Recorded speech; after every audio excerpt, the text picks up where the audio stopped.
I do remember hearing that you guys, uh, my mom told me you saw it in the Off the Beaten Path Uh-huh. magazine or We something did, like and that. Eureka Springs was one of them in it at that time. Oh yeah. But we went up there, went through Thunder Bay, drove up into Canada, but we, instead of the road around Lake Superior, we took a road still farther north. And then at Cochrane, the road ended going north, and we took a train up, the Polar Bear Express. They've later made a movie of that. But it took us 7 hours to go 176 miles because they stopped and delivered packages, mail, groceries, all these homes along the way. And there were Indians and Eskimos on board, but the Indians refused to ride with the others, so they had their own car. If they wanted to have a knife fight or whatever, they could. And the dining car was just a counter. And you waited until it was kind of empty and then you went. And it was on muskeg, so that the tracks go this way. It's sort of spongy because there's water under there.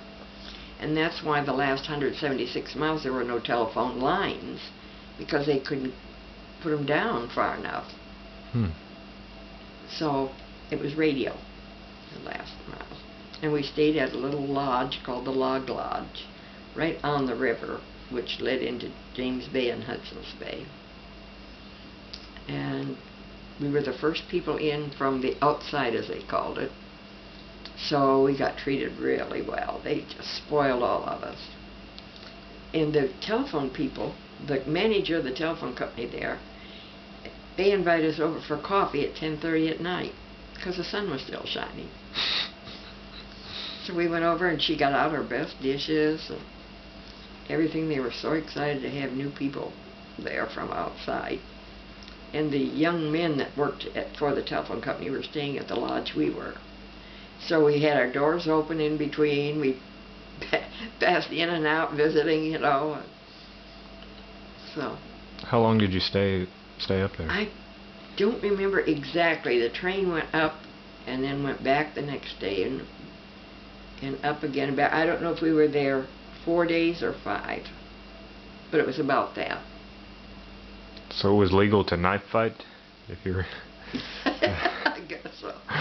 Well, and when they got paid, because everybody was on welfare, these were the Cree Indians, and they all got drunk. The wine came in on the train along with the checks, and they'd be lying around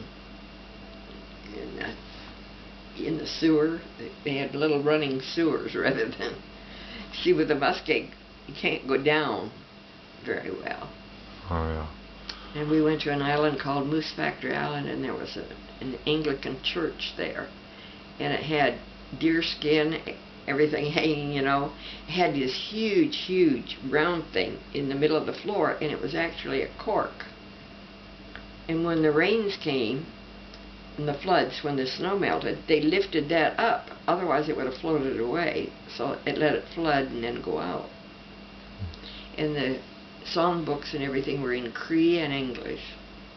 Do they have their own alphabet, or do they use the same one as English? Or? No, Cree is entirely different. They didn't like white people. They threw stones at our kids. That's what I've heard. Yeah.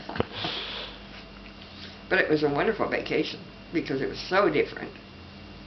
And going out to the place where they had the fossils, to Fossil Island, I'm sure your mother's told you that one.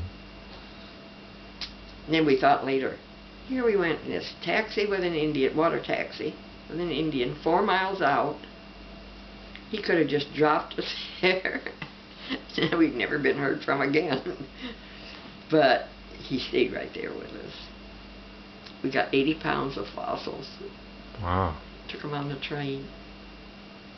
Who had to carry those? Well, they were in several boxes. Oh, okay. So it wasn't bad. But it was just a fun trip. And next to that, I think our vacation in Mexico with Melissa and Charles was another one. that they never forgot.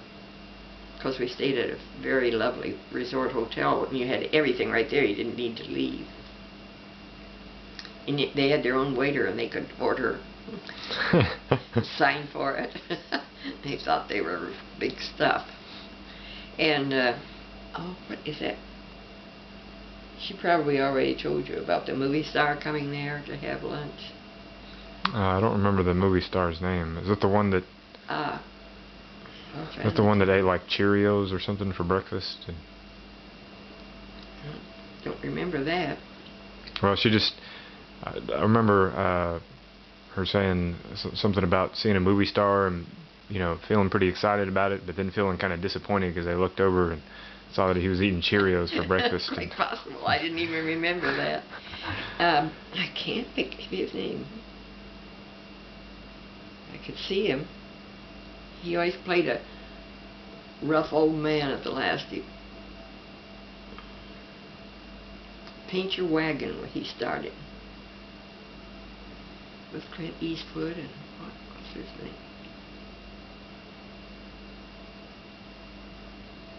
Can't remember it. I will eventually. What town in Mexico were you in? Guaymas. They pronounce it Guaymas, but it's Guaymas. And it's north of Mazatlan. It's on the Gulf of California. Oh, okay. On the other side of the Gulf from Baja. Oh, okay. It's on the mainland going down.